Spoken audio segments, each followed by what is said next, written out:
everyone. My name is Prydania. I am currently the delegate of the North Pacific, also TNP lead RP mod, and regular flosser. So I'm glad to be here with all of you. Okay, so Fiji asked, looking back, what campaign goals have I done well with? How much is left to accomplish? So this has actually kind of been the story of my time in TNP in terms of like government positions, because when my first major position in government, I was a deputy speaker for a while. And while that did have its responsibility, it was not. I was not really running the show there. So, like, my first major position, I would say, is when I was Minister of Culture, and I served in that term for about a year. And when I was when I had my first full term as Minister of Culture, I was like, I want to do the role play reel. And I wanted to accomplish, we're going to have an issue put out this term. And, hopefully maybe we could even do two. And I kind of just said that. And then once I got into the office of the Minister of Culture and I got everyone together, who was necessary to make the roleplay reel, and that process started moving along, I kind of realized, like, oh, god damn, there's no way we're going to do two in one term. Like, that was me talking out of my ass. I didn't know what I was doing. It takes about one term to do one of these things. And so, thankfully, I was not running for Minister of Culture. I was appointed, and the delegates who appointed me, they seemed happy with my work. And I'm proud to say that for almost all of my terms that I served as Minister of Culture, we put out one roleplay reel a term. But that was sort of a wake-up call where I realized that, there's no way that two in a term is possible. And that's sort of been the delegacy in a way. Honestly, the things that I wanted to do the most, that I thought would have the most lasting impact involved Forest, of all things. I think Forest is a great region. TNP and Forest have a lot of similar interests. We have a lot of people who, are citizens of both. There's a lot of crossover. We get along well with them. They get along well with us. And I wanted to both bring them on as a treated ally, and I wanted to bring them onto Wall. And I talked with my Minister of Foreign Affairs, Ghost, about that, and we kind of laid out what had to happen. And simply put, there's no way to have really done it the way that I wanted to do it in one term. It wasn't possible. And that was sort of a wake-up call for me. So I would say that in terms of kind of just skipping Fiji, but I'm going to come back to Fiji's one, but Sinister Spinster from TSP, I'd say that not getting a treaty with Forest, not bringing them into Wall, those are my big failures. I wanted to do that. I didn't. And I'm probably not going to. At least I won't be doing it soon. I'm not running for re-election due to real-life work concerns this fall. So, maybe if I ran again and I won and I had another 4 months under my belt, I could make it happen. But I'm stepping down. I'm not running for re-election. So that whole thing is not probably going to happen, at least not under my watch. And I am disappointed in that. But again, that's kind of where my noobishness in this whole thing came in. Like, I've been playing nation state since 2006, and this was the first time I'd ever actually seriously considered running for the delegacy of a region. So I kind of didn't really understand what went into the process of what I was trying to do.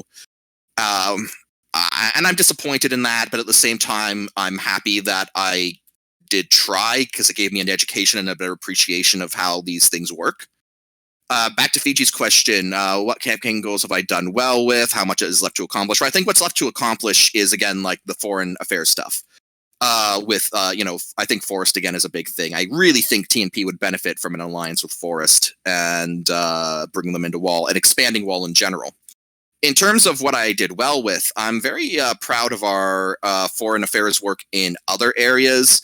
We expanded our reach with a number of allies. We did RaiderCon, which was a big deal. We got the Ministry of Foreign Affairs in on that. We got the North Pacific Army in on that. We got we kind of followed through on my plan of mercilessly hammering fascist regions via the NPA. You can all ask Rom about that, my Minister of Defense, who has been great. So I'd say that in those cases, we really did well.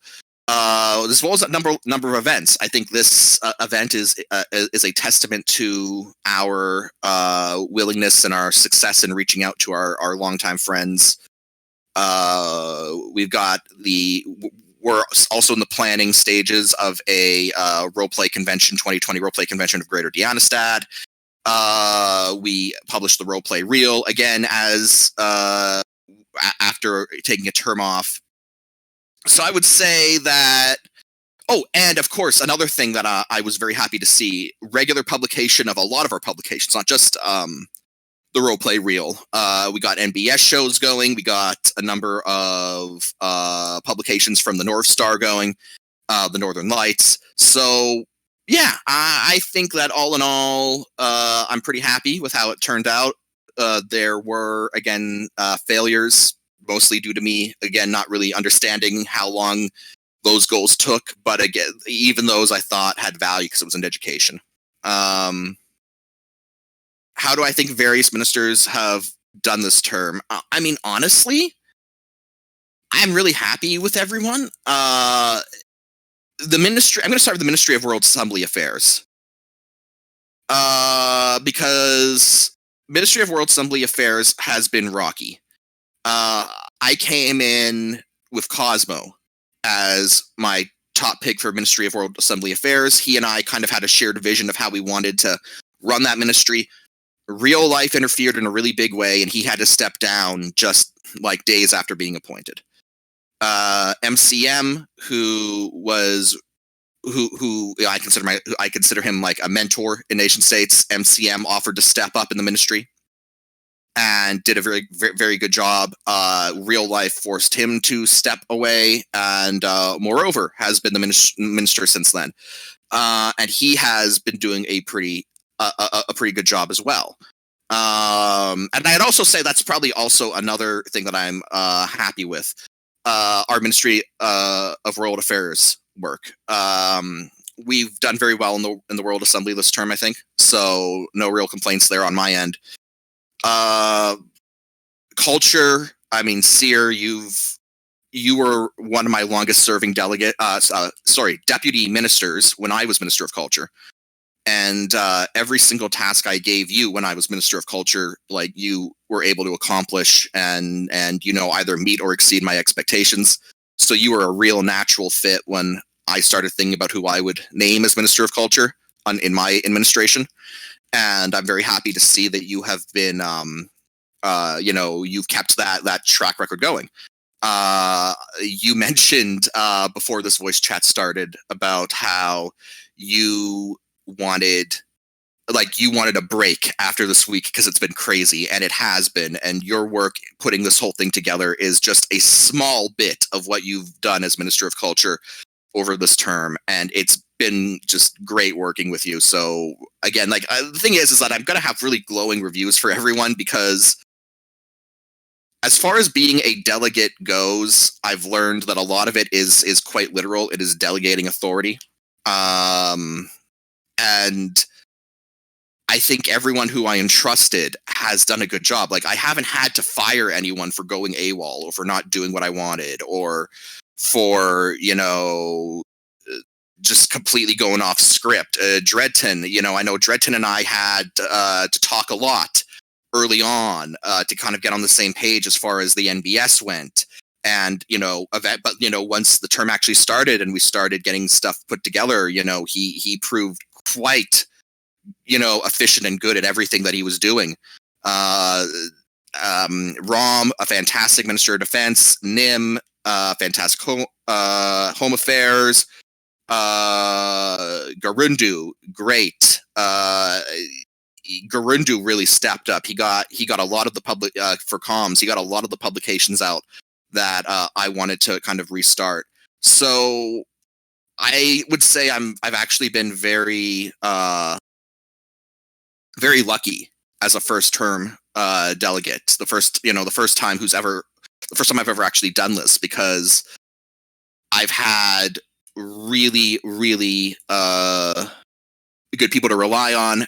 Ghost really stepped up as Minister of Foreign Affairs with RaiderCon, and just so I'm not leaving anyone out. My Chief of Staff, Syl Dorset, has been great. He's been really good at kind of helping me get around a few of the bits of TNP government that I wasn't familiar with. So I'm happy with everyone in the executive council. I'm gonna skip your second question because that's a joke. All right. No, I'm not answering what the vision for the term is, because it's almost over and I'm not running for re-election. No, that is not to say that I don't still have an idea of what I want to do.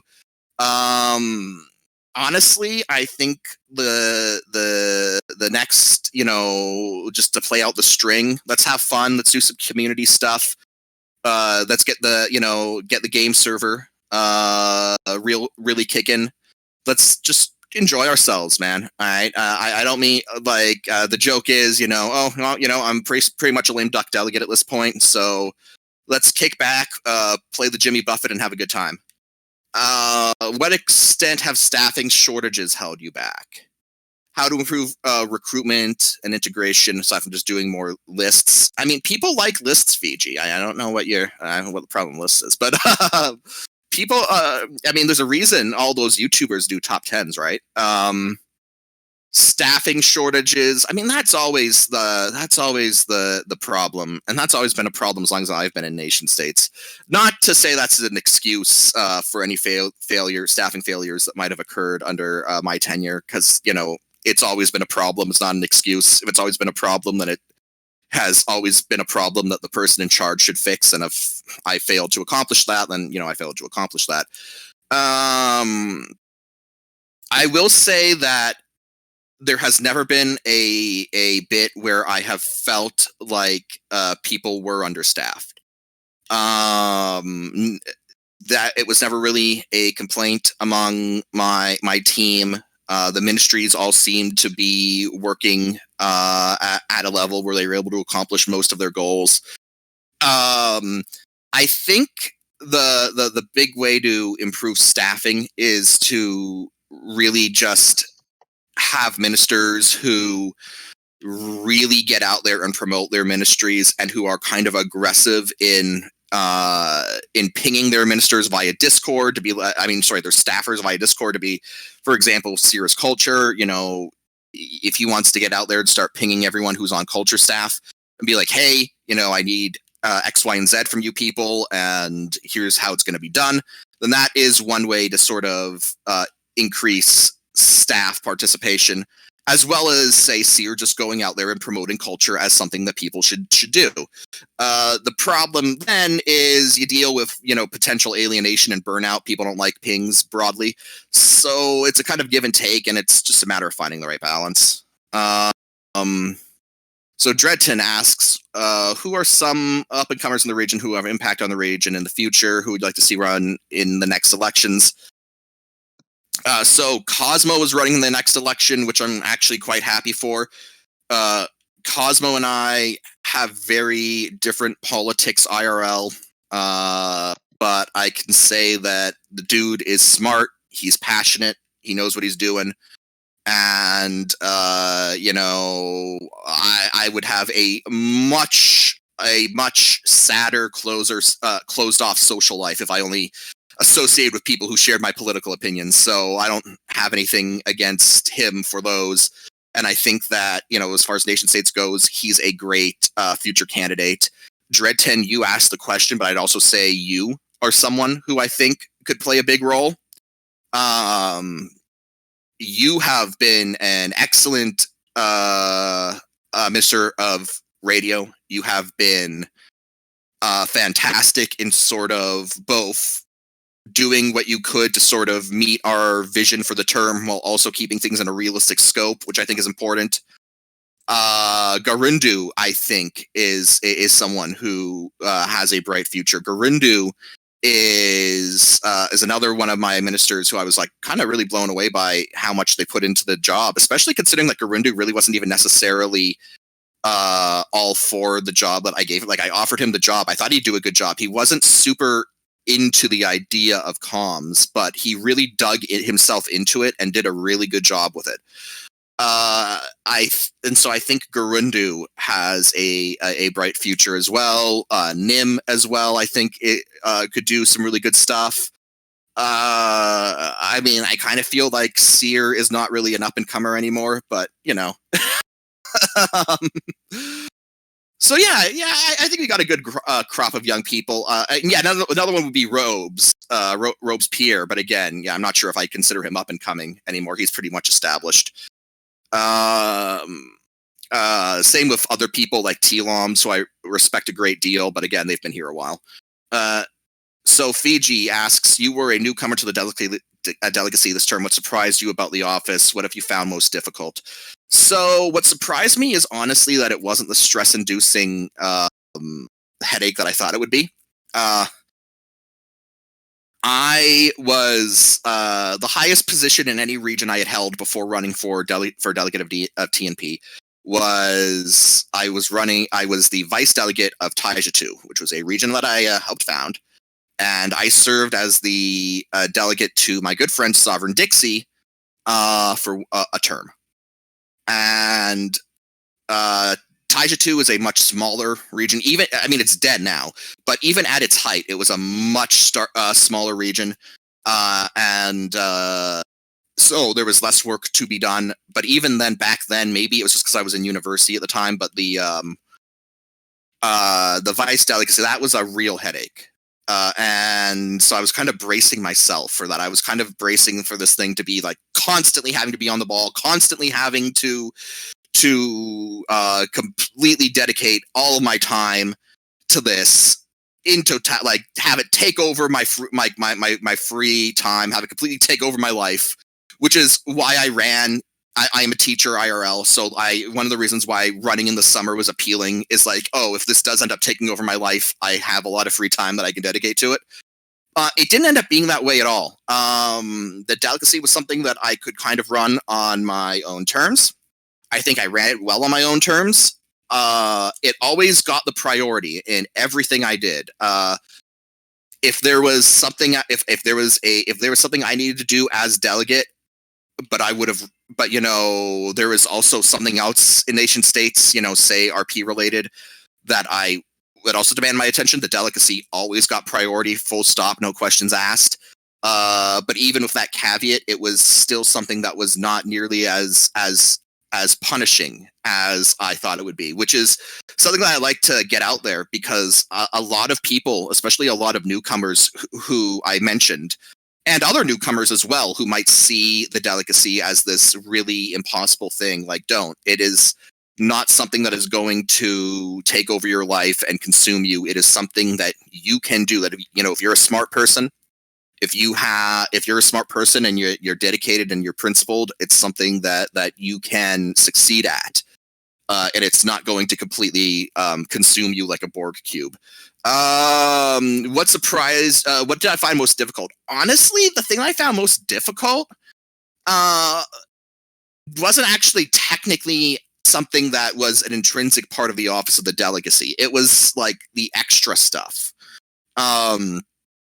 My term got off to kind of a bad foot, because almost as soon as I was sworn in as delegate, I started getting bombarded with people from a certain region who are a protectorate of the League of Conservative Nations, and this protectorate region was on our civil defense siren list, which alerts people that they are joining a fascist or Nazi region. And we put this region on the civil defense siren for good reason. We had our reasons for doing it. They were sound reasons based on sound intelligence. And MCM, in his latter days of the delegacy, he put him on there. And then I took over, and everyone from that region and the League of Conservative Nations, they're kind of, I guess, overlords, started pestering me. It's like, how dare you? You need to take them off right now. And it was this constant borderline harassment. And it's like, I kind of get it. I am the delegate of TNP. And TNP runs this, so of course I'm going to be the guy that a lot of people think to come to. But I hadn't even located the civil defense siren thread on the TNP forums yet, and people were busting my balls over this. And it was kind of just this never-ending barrage. And then I asked Ghost, like, hey, could you just double check our intel on why they were added? He did. All of our suspicions were confirmed. But it turned out that our intel was a bit outdated. We talked to them. We came to a series of agreements, and we took them off. But that process sort of like played itself out over a number of smaller crises, which, again, not necessarily related to the office of the delegacy, but people who saw that because I was delegate, assumed that I must have some broad dictatorial power to change TNP on my whim. I got pinged in RMB posts constantly by people who's like, Delegate Pry, why don't you, this person is mean, or, do something, or getting DMs. It's like, Delegate Pry, would you like to adopt the song I wrote as the official anthem of TNP? And it's like, no, that's not my job. It's not how any of this works. Don't bother me, please.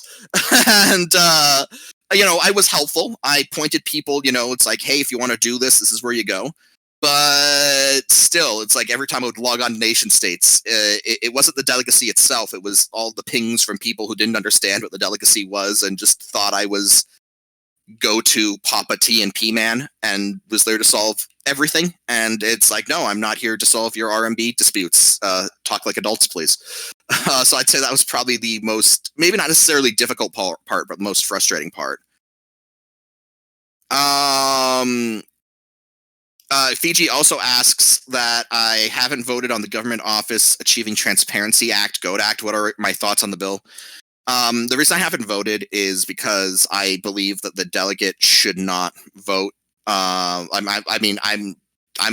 restraining myself. I don't believe that I should cast a vote one way or the other on most things as delegate. I believe in good governance, a transparent delegacy, and almost, strangely enough, an apolitical delegacy. I don't want to throw my weight around to bend the regional assembly to my whim or to try to push forward an agenda in the regional assembly, because it's not that type of legislator. The regional assembly is for all TNPers. It is a place for completely open and transparent democratic debate in our region. And do I have opinions on some of the things that have been voted on during my term? I do, absolutely. But I don't believe it's my place to put an argument and potentially use the weight of the delegacy to tip the scales. As for, if you're asking my thoughts, I'll tell you, I believe in transparent government. I don't believe in bullshitting people. I think I've been very transparent this term, and if anyone has any questions about, why I did this, that, or the other thing, I'll very happily tell you why, and probably in excruciating detail, and I'm not going to try to sugarcoat it. So I like transparency. So I like a lot of the ideas behind the bill. Those are my thoughts on it. Sirixia goes, this is a quote, I'm often reminded by this line in your delegacy campaign, I think more our peers need to understand that whether they're active in the government or not, they have a very vested interest in being a citizen. It's a topic I addressed in my AMA, and it's one I've always been passionate about. How do you think relations between the government and the RP community have been this term? So relations between the government and the RP community this term have been weird. because I am both lead RP mod and delegate. And the thing to remember about for our TSP friends who maybe this works differently where you guys are at is that in TNP, moderation is not a government thing. It is it is an administration thing. And so, we talk about in character versus out of character in gameplay. The RP moderation thing is an out of character thing. It's not a government position. It's not something that I was appointed to because someone won an election and thought I would be good for the job. I am lead RP mod because the admins wanted me to be lead RP mod, and I run TNP RP not the whims of the in-character in-game government, but as part of the community management of TNP as an online community.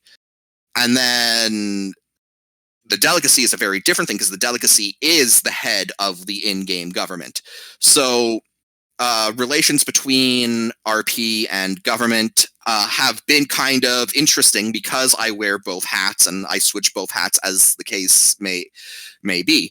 I mean, in a broad sense, I think things are good. TNP RPers seem interested in government. They the thing about it is that TNP RPers in general, right? They're not game players. They are RPers because they enjoy RP. They legitimately enjoy RP. And that means that they might not legitimately enjoy game playing. You're never going to fit a square peg into a round hole. It's not going to happen. But at the same time, I think that, this term, we've seen pretty good engagement. I'm not really seeing a problem there. I do think that TNP RPers have a vested interest in making sure they are a citizen, because 9 times out of 10, gameplay stuff is going to affect them. But, the 1 time out of 10 that it does, it never hurts to be a citizen so you can make sure your voice is heard. I think that, again, though, broadly, that RP and the government kind of work in a way when they're not really directly interacting in the same level. RP works best when RP is kind of left to its own devices. But at the same time, culture does have a role in that, in promoting it and working with RP to, put together events such as this or such as the RP symposium that we do yearly with Greater Dionestad. It's kind of it's not even necessarily complicated. It's just a matter of RP does its own thing, and the government respects that, and the government works with it when its interests overlap, and that's all that it has to be. I've been in regions before where the government has tried to play a very heavy-handed role in RP, and it almost never works, and it just pisses everyone off. So that's kind of my view on that. Dreadton asks, during your term, you only had 1 major court case. Would you have changed anything about the case? Would I have wanted? I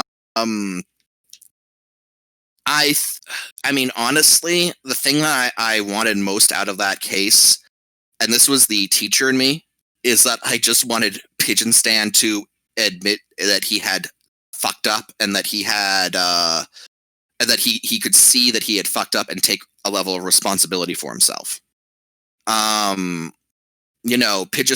Seer made a very clear ping in the TNP executive staff concerning culture staff, and Pigeon Stan blatantly, dumbly misread that statement, and as a result, misrepresented himself, misrepresented the Ministry of Culture, and misrepresented the TNP government. When we gathered all this evidence, myself, Sil Dorset, my chief of staff, and Minister of Culture, Seer, had a chat with him. And honestly, if Pigeon Stan had just said in that chat, like, "Oh, hey, I messed up. I made a mistake, and I'm sorry," I would have been, "It's fine. It's cool. You learned your lesson. Let's move on." But he continued to try to blame other people. He blamed the formatting. He blamed Seer. He blamed the font. He blamed everything except himself. And the teacher in me was like, he needs to be taught a lesson about personal responsibility, which is why I levied charges against him. I would also say that I would not have levied charges against him if I had known I couldn't just simply drop the charges at any time. I think that the fact that the TNP legal system has that weird quirk where the person levying the charges cannot withdraw the charges at any time is a major shortfall and something that needs to potentially be improved. So again, that's another thing I never would have.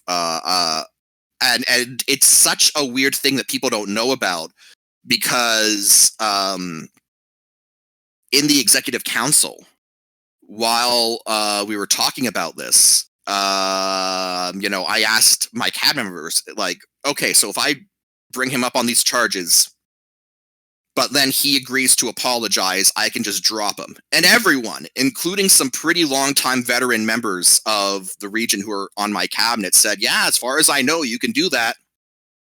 And I was like, all right, let's go. And then it ended up not being the case, and we had to do this whole song and dance about appointing a prosecutor.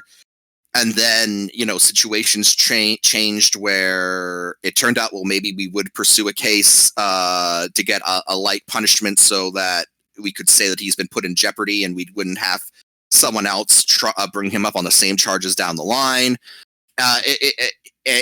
It was a whole mess. The fact that he had two defense attorneys who both kind of went, I think this guy might be a bit out there, was very telling to me. The whole thing was a cluster. And again, I wouldn't have even brought it up to a trial if he had just said at first, look, I made a mistake and I'm sorry. But, it happened. Here we are. I don't think any harm was done by it. If anything, it was a good way to put the legal system through its paces and understand maybe where it could be improved in a few areas. So that's sort of my opinion on that. Prater asks, to follow up on this question, if the Government Official Achieving Transparency GOAT Act is passed, would you sign it? Yes, I would. I would sign it into law if it passed within my term. Fiji asks, you and I both decided not to run for re-election due to pressing IRL matters. Do you think you'll ever run for the delegacy again? Yes, I'm going to say right now. The delegacy was not nearly the all-consuming experience I expected it to be. I found that once I kind of found my footing, it became something I knew that I could do and something that I believed I could do. In any regular year, I would probably say, yeah, I'm running for re-election. But work for me later this month, for the next couple of weeks, next couple of months, thanks to COVID, is going to be a real chaotic mess.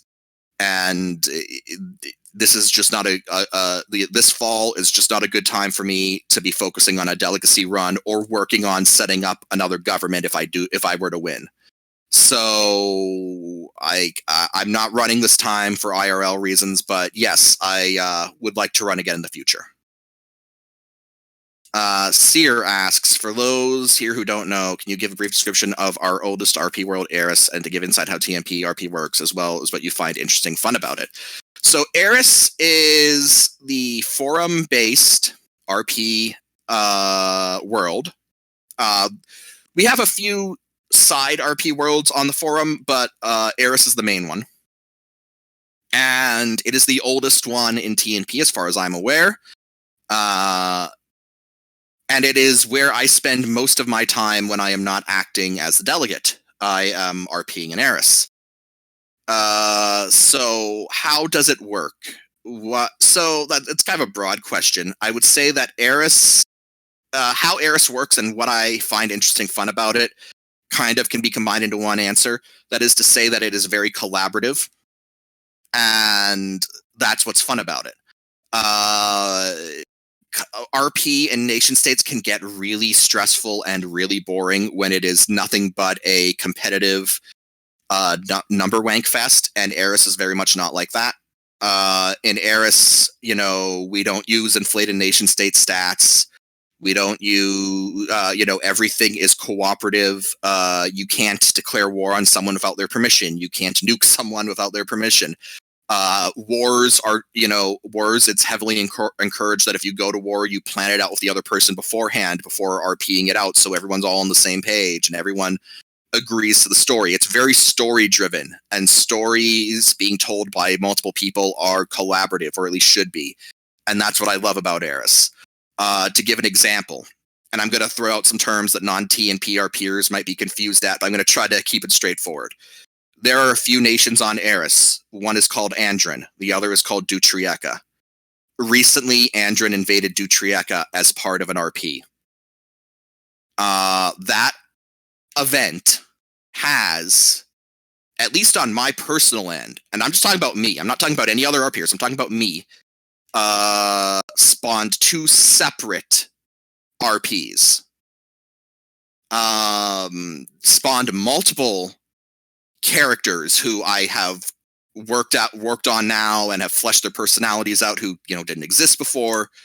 I had a great collaboration RP as a result of the Dutriek and Andrin war, and it's really kind of fun to look back at how that worked, right?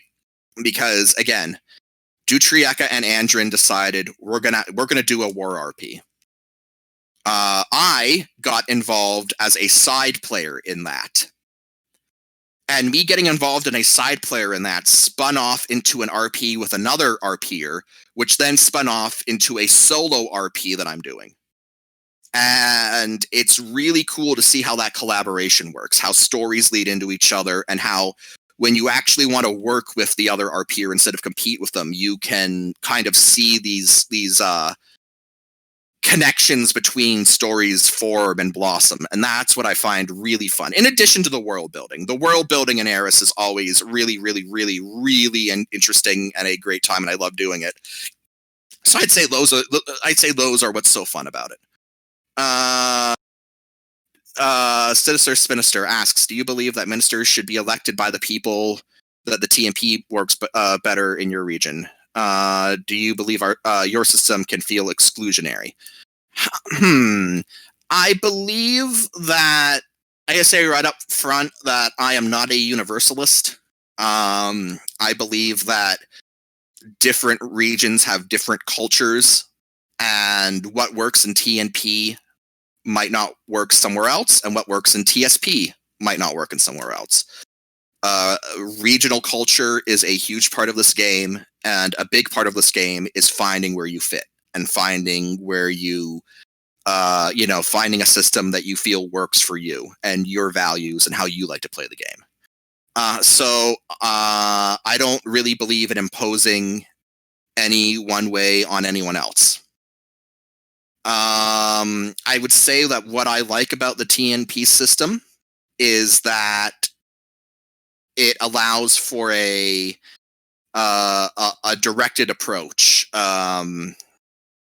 I named my ministers, meaning that when I had discussions about appointing them, we all went over what our goals were for the term, what we wanted to accomplish, how we would accomplish them.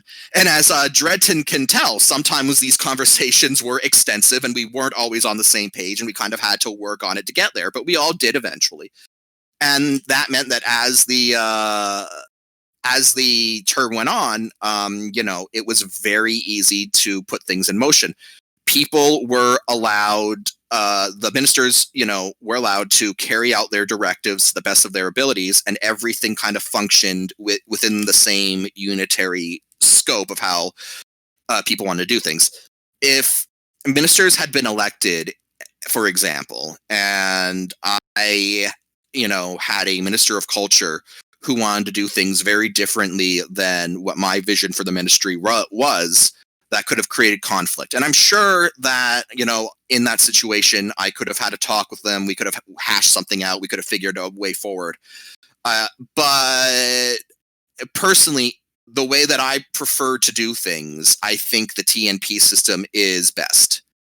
And again, that's not me saying that the TSP system is bad. I'm just saying, me personally, that's how I prefer to do it. And I'm glad that we have these sort of unique regional cultures where we can all sort of find where we can find where we feel we all flourish best in. But I do like TNPs, and I think the TNP system works for its regional culture. Do you think the system can be exclusionary? I mean, it has the potential to be, certainly, right? I mean, if you just get a bunch of people, if you just get a stream of delegates who all come from the same sort of clique, and they all know the same people, and they all trust the same people, they just start appointing the same people, then that's a problem. But I honestly don't think it's been a problem, at least since I've been here. I've been in TNP since 2017. I think that as TNP has consistently proven, there's always new blood coming in, and we have people in the region who are very excited to bring new blood in. I've been playing this game since 2006, so I'm not new blood by any stretch, but as far as being a political player in TNP, I very much was.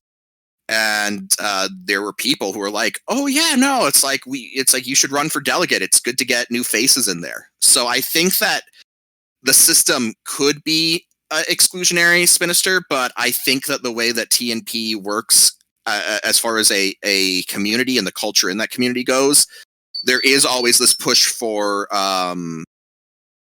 new blood that I think is really that I think really keeps everything moving in a direction that is not so exclusionary.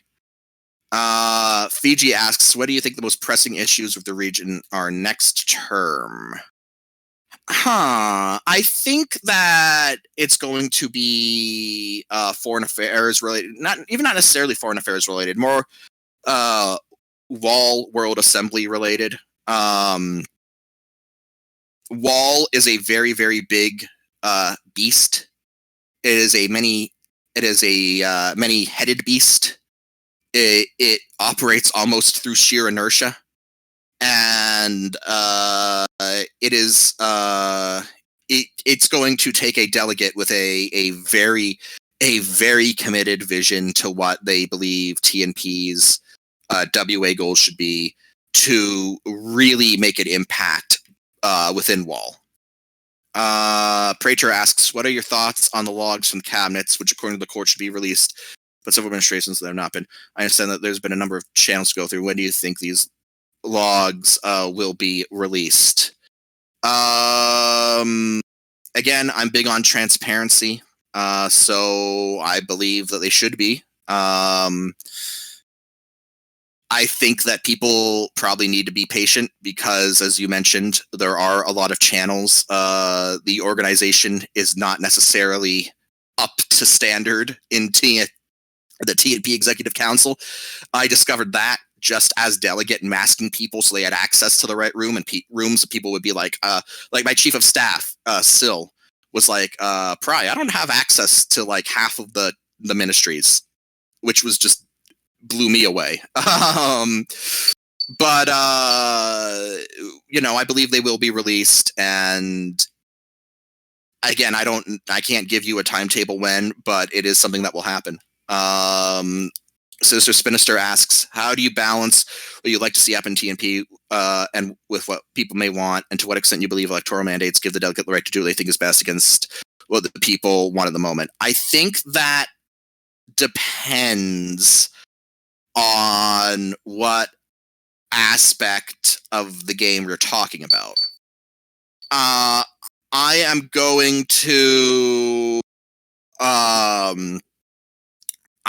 be very blunt and say that I think that unless there is a crystal clear reason not to, the delegate of TNP at least should always vote the way of the forum when it comes to the WA. It's not mandated by law, but it's been custom for so long that I think that ought to be the way that it is done. I believe that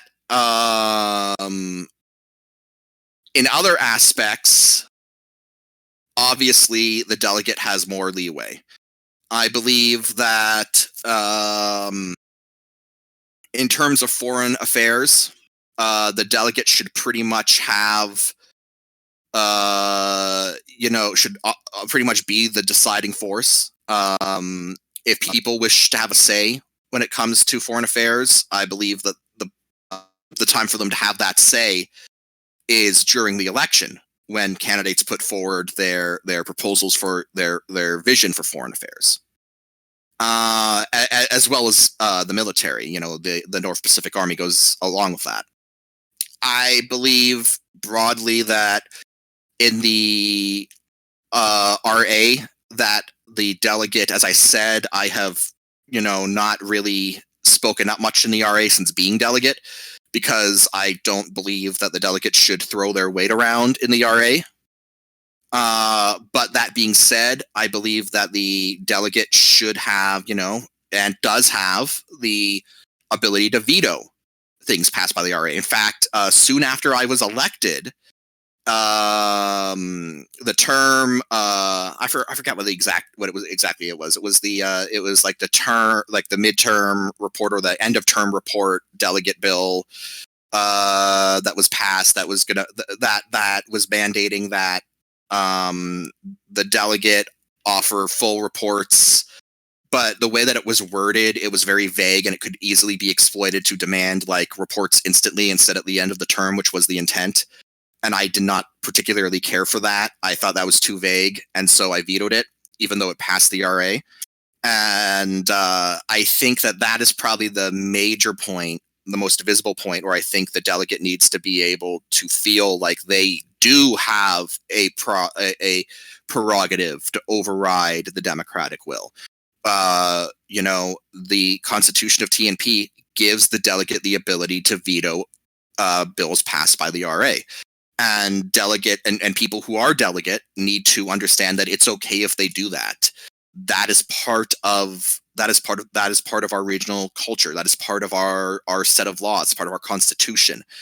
A lot of people might feel like, we can't, democracy, will of the people. But no, I believe that if the delegate feels that the regional assembly has made a mistake in passing a bill, they have the right to veto it, and they should veto it if they feel that way. Sinister Spinister also asks, have your opinions on certain policies or issues changed since your election, and how do you balance what you promised or believed the time of the election and your current positions on those issues? Do you feel it's a betrayal of the people's trust, or are you of the opinion that people elected you, not your ideas? I mean, that's a pretty good question, honestly. I think I don't think it's necessarily a betrayal of trust, especially for someone like me, who, again, this is the first time I had ever gone for the delegacy of a region. Again, I had a close friend who was a delegate of Taisha for a number of years, so I kind of had an idea of what that entailed. But Taisha, again, even at its height, was so much smaller than TNP. So even that insight was not particularly illuminating. So I think that for me going forward, anything that I talked about, it's like, we can do X, Y, and Z in this term, and then it didn't end up happening. I think that's a case of look, I thought that this was going to be doable, and it wasn't, and I'm legitimately sorry that it wasn't. Trust me, I wish we could have. I really wanted to. It didn't pan out. And if you feel betrayed by that, or you feel like it was that I let you down in that regard, I truly am sorry. But I didn't mean to betray your trust. It was me coming to terms with the realities of what the delegacy was and how I could operate within it. And some things that I promised ended up just not being viable, and that's okay. I do also believe that not just me, but in general, a big part of elections is electing the person, not necessarily the policy. Look, I have I conduct myself in this community a certain way. All right, and it can be sometimes very brash. It can sometimes be very brash and very, I guess, off-putting at sometimes, and I feel bad when I kind of lose myself in that. But at the same time, I think that when people, talk about me or speak of me or, even talk to me and speak to me, they have a pretty good idea of who I am. And I believe that when they elected me, they knew who Prydania was. For better or worse, they knew who I was, and they voted for me. And, in certain things, maybe, I didn't fulfill this promise. I apologize for that. And I'm truly sorry if I let you down. But I am who I am. I'm always going to be open with you. I'm always going to be transparent with you. And I think people know that about me, and I think people knew that about me when they voted for me. So, yeah. Sirix asks, since arriving in TNP, what do you think your favorite thing about your time here, and what do you think has been your favorite thing about your time as delegate specifically? My favorite thing, again, I'm always going to be an RPer first and foremost.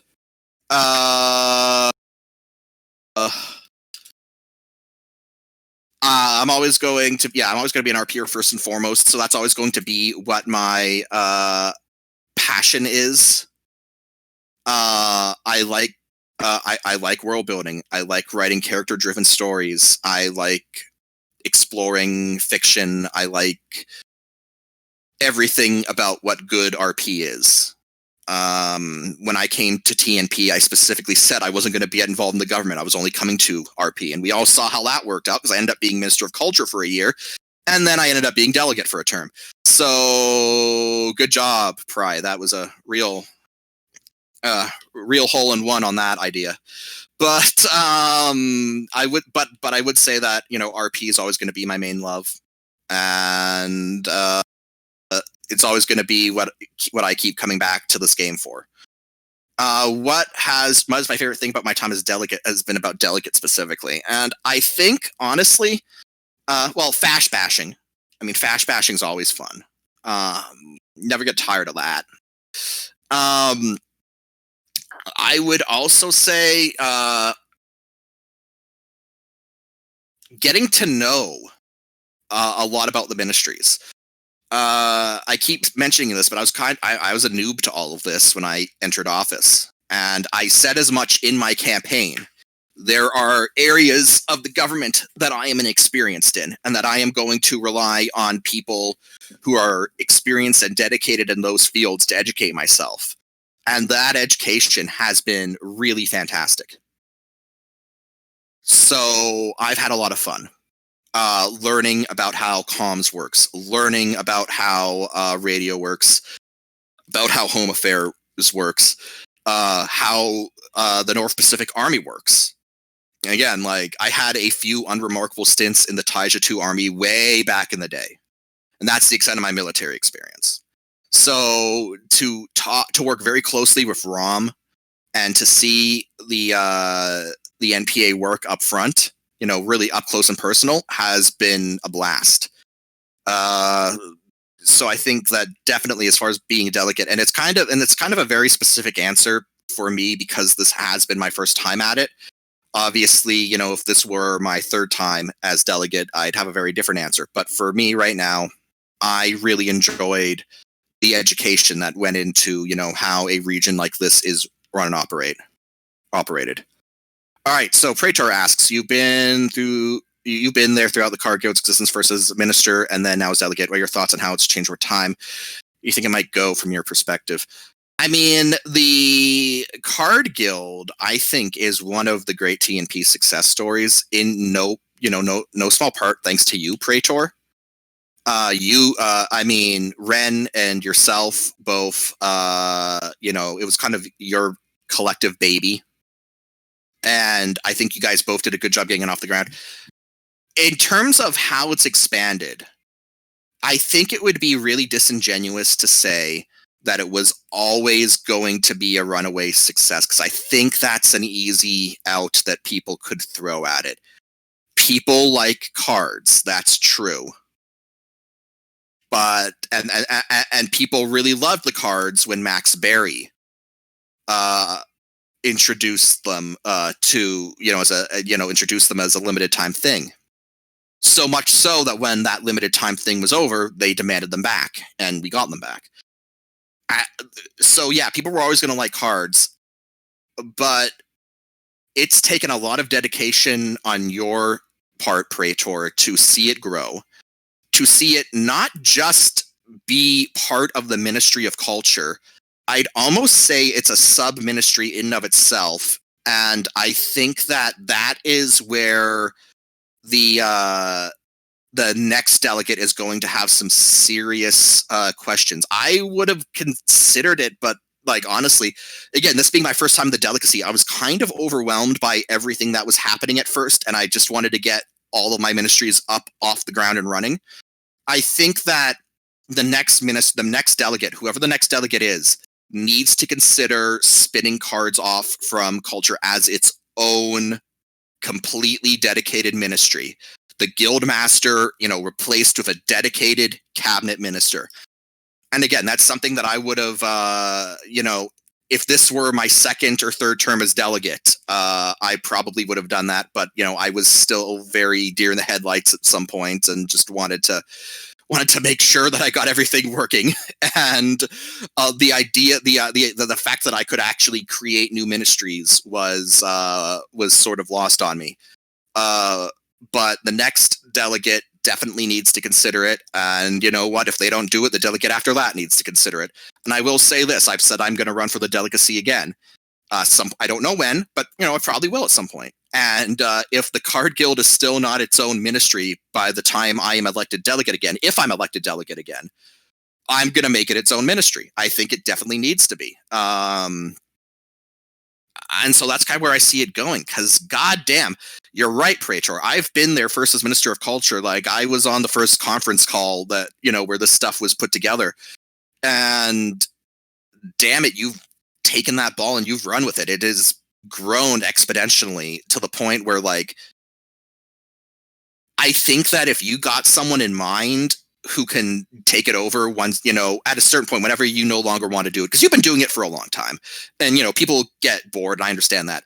So if there's ever a point in time where, Praetor, you want to step aside from the Card Guild, if you've got someone that you believe in who can take it over once you're gone, I think you've laid quite a foundation to really, for it to really grow. And again, I definitely think that it needs to be in serious consideration to be its own ministry. Bad Dragon, y'all called me an idiot. That's accurate. I am an idiot. I play nation states, man. I mean, come on now. I have to have some level of idiocy to put myself through this. So Fiji asks, almonds, cashews, or peanuts? The answer is pistachios. Go fuck yourself, Fiji. But no, of the three that you listed, peanuts. But I'm weird. I eat the shells of peanuts. I love the shells. I eat peanuts, shell and all.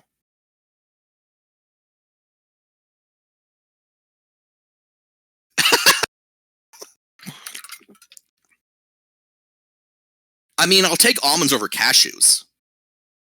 Sinister Spinister asks, what your hope is your legacy as delegate?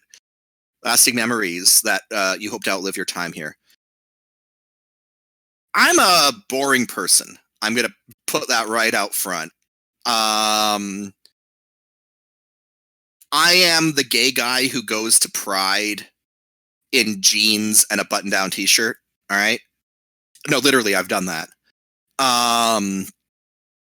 And Prater might appreciate this as a fellow Canadian Tory. I'm a big believer in peace, order, and good government. I'm not a bombastic person. I don't want to be a bombastic person. I don't want to be the guy who led great dramatic change in TNP.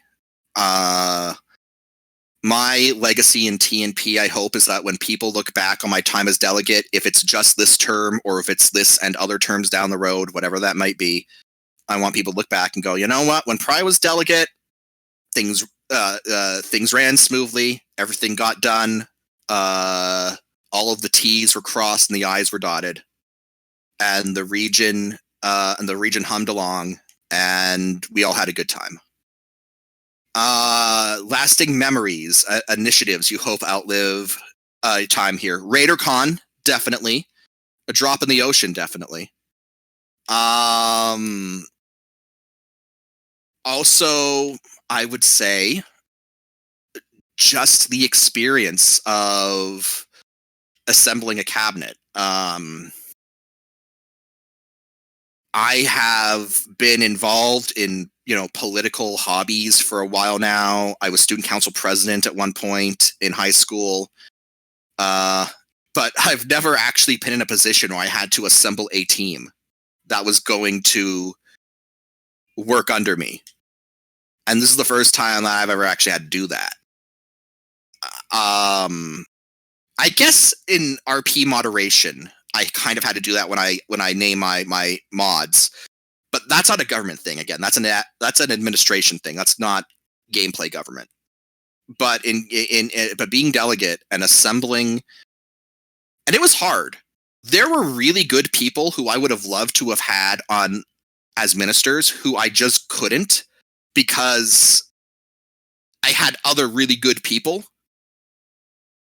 And that broke my heart, because again, I'm a boring Canadian. And so when I see really talented people who I think could make a good Minister of Foreign Affairs or a good Minister of WA Affairs, and I have to go, I'm sorry, man, but I'm doing this with the other guy. And, I'm sorry. Maybe if there's a next time we can talk. But I felt really bad doing that, because there were a lot of good people who I left out of my cabinet. But the experience of getting a team together and sort of getting a unified vision for how the region was going to run, and working with a team. I said I was very happy with all of my ministers earlier, and just kind of being part of that and seeing everyone do their thing in conjunction towards a greater goal. That was a really cool experience for me.